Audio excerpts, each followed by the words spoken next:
हर दिन के पल को चेतना में जियो। जो पीछे चला गया उसका ना राग मन में हो, ना ही आने वाले कल के सपनों की नींद में डूबे रहो। इसी क्षण अर्थात सचेत अवस्था में पूर्ण जियो। चार आर्यक सत्य है। एक, जब तक सृष्टि रहेगी दुख मनुष्य के साथ छाया की तरह चलेगा। दो, इस दुख का कारण है वस्तु से स्वयं को पकड़ के रखना। जो वस्तु क्षणभंगुर है तो मार्ग क्या हो। तीन, मुक्ति के लिए विवेक जगाना आवश्यक है। स्वयं को केंद्रित रखो। जो आए चाहे दुख की सूचना या आनंद की परछाई, उसके बीच स्वयं को स्थिर रखो। चार, इस मार्ग पर दुख के बंधन टूटेंगे और परम सत्य की उपलब्धि।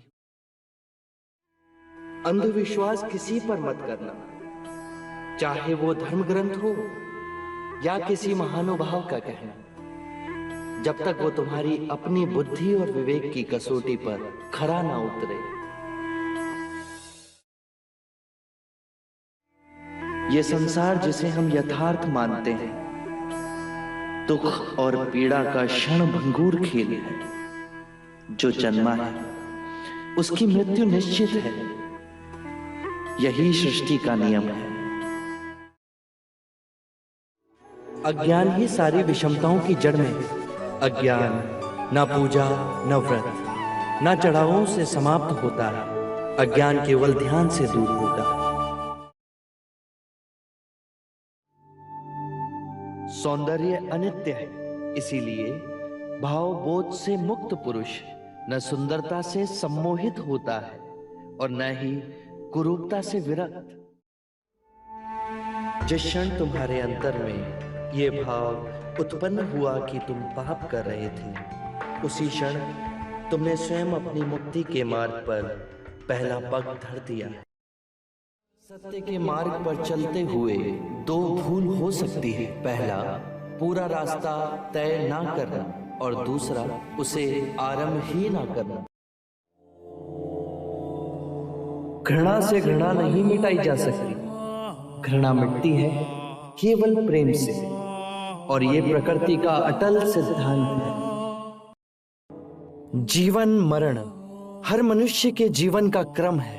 यदि हम चैतन्य हो इस पूरे विधान को समझें तो हर दिवस ऐसा जीवन जी सकते हैं जहां शांति, सद्बुद्धि, आनंद, संतोष का सर्वदा वास होगा। जोश से भयंकर कोई अग्नि नहीं, घृणा से भयंकर कोई जानवर नहीं, अविवेक से बढ़कर कोई जाल नहीं, लालच से बढ़कर कोई बाधा नहीं।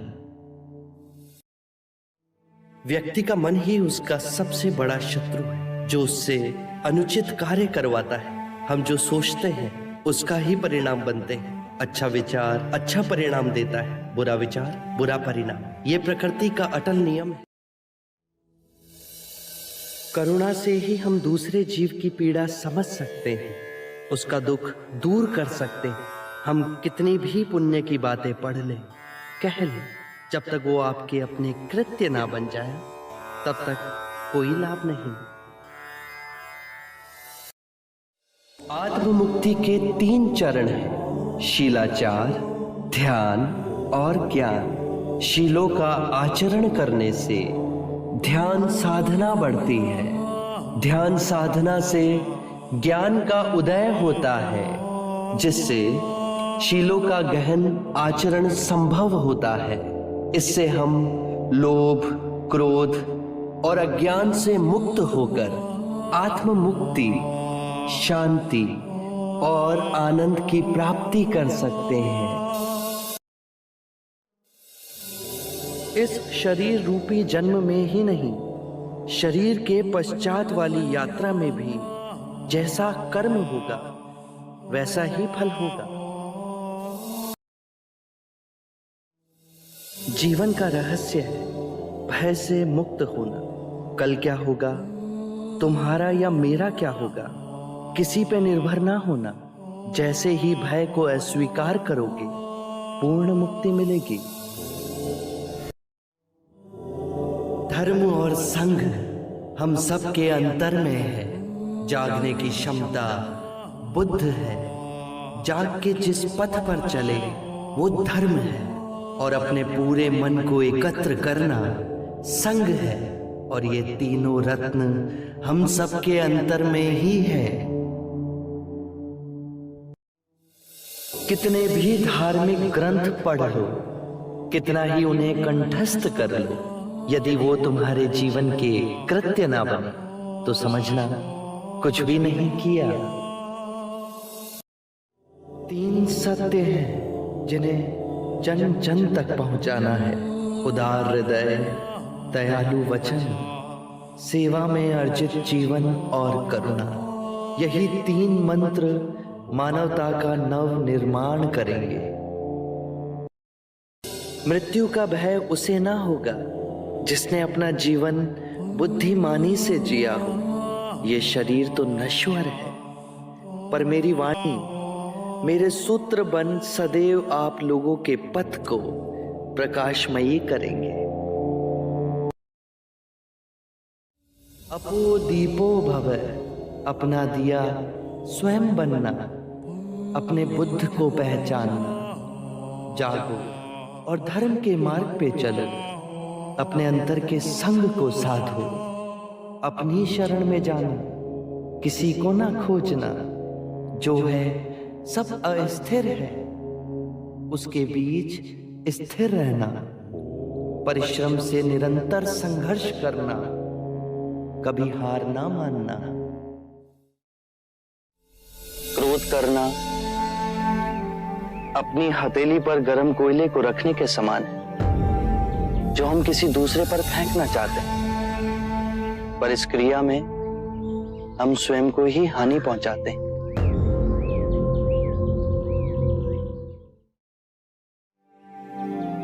माया का खेल विपरीत का है, 2 रूपों का है। मध्य में ही रहो, धूमकेतु तारे की तरह। ना शरीर को सुखाओ, ना उसकी वासना को चारा खिलाओ।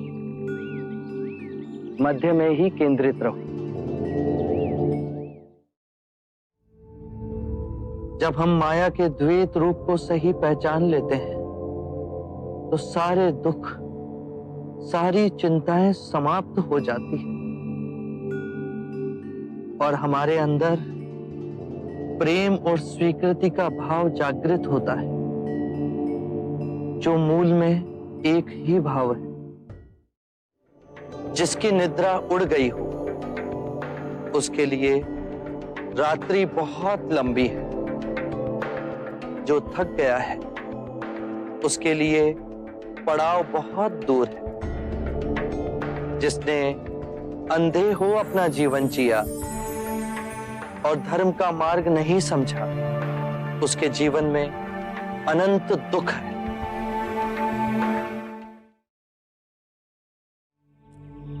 सौंदर्य क्या है बुद्ध? सौंदर्य जो अमिट है, जो कभी दुखों का कारण नहीं बनेगा, वो करुणामयी, मुक्त हृदय, कभी भी कार्य कारण से बंधा नहीं होता।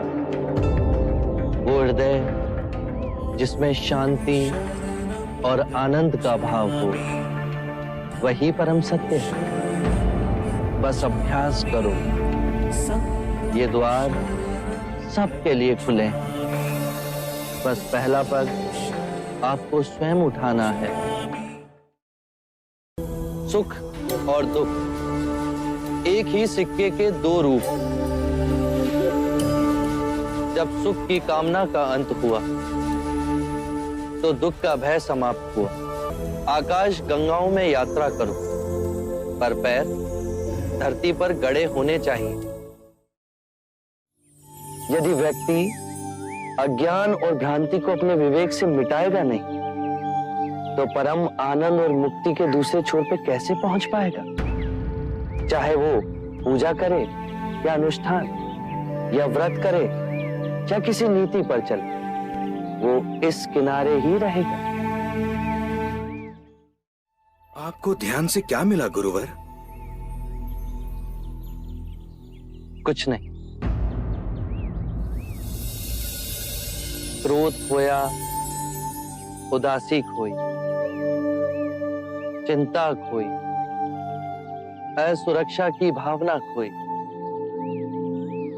वृद्धावस्था का भय खोया और मृत्यु के दर पर विजय प्राप्त हुई। घृणा और लालच की अग्नि तब तक ही प्रज्वलित रहती है जब तक हम उसे संसार की कामनाओं से बांधे रखते हैं।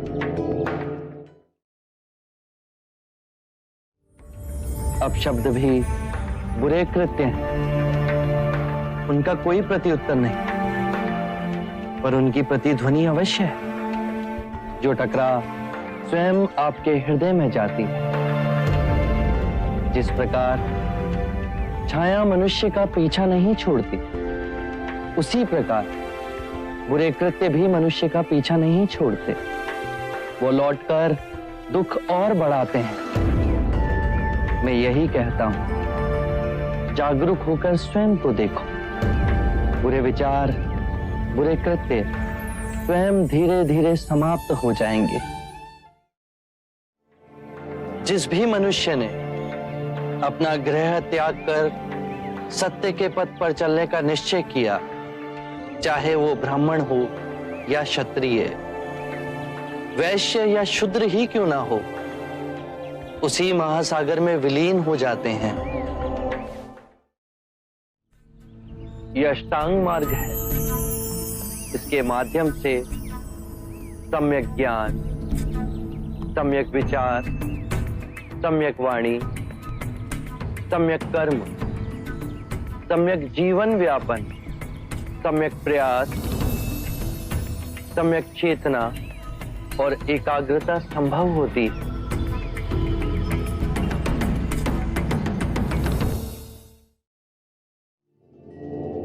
ये पंचशील मार्ग है। पहला, कभी किसी जीव की हत्या ना करें। तुम्हारी तरह वो भी मृत्यु से डरता है। जीव हत्या त्याग तुम्हारे अंदर करुणा और सामंजस्य का भाव जगेगा। दूसरा, कभी चोरी ना करें। इससे विपरीत किसी निर्बल का बल बने। तीसरा, व्यभिचार ना करें। केवल अपनी पत्नी से ही संबंध रखें। चौथा, कभी असत्य ना बोलें। ऐसे वचन ना बोलें जो सत्य को तोड़ते मरोड़ते हों। पांचवा, किसी भी नशीले पदार्थ का सेवन ना करें। मेरा मार्ग सरल है पर कठिन है। यदि तुम बुद्ध नहीं तो तुम्हें बुद्ध में कोई रुचि नहीं होगी, और यदि तुम्हें बुद्ध में रुचि है तो तुम स्वयं बुद्ध हो। मेरे प्रिय भिक्षु, यदि तुम सच्चे हृदय से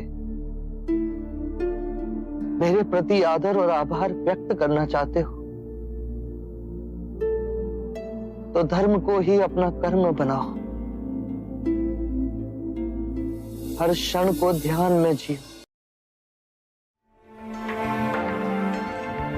किसी भी बात पर, चाहे वो आपने कहीं पढ़ी हो या किसी महानुभाव का कहना हो या मेरे ही कहे हुए वचन ही क्यों ना हो, सहजता से विश्वास मत करना जब तक वो तुम्हारी बुद्धि, तुम्हारे विवेक और तुम्हारे सामान्य समझ की कसौटी पर खरा ना उतरे।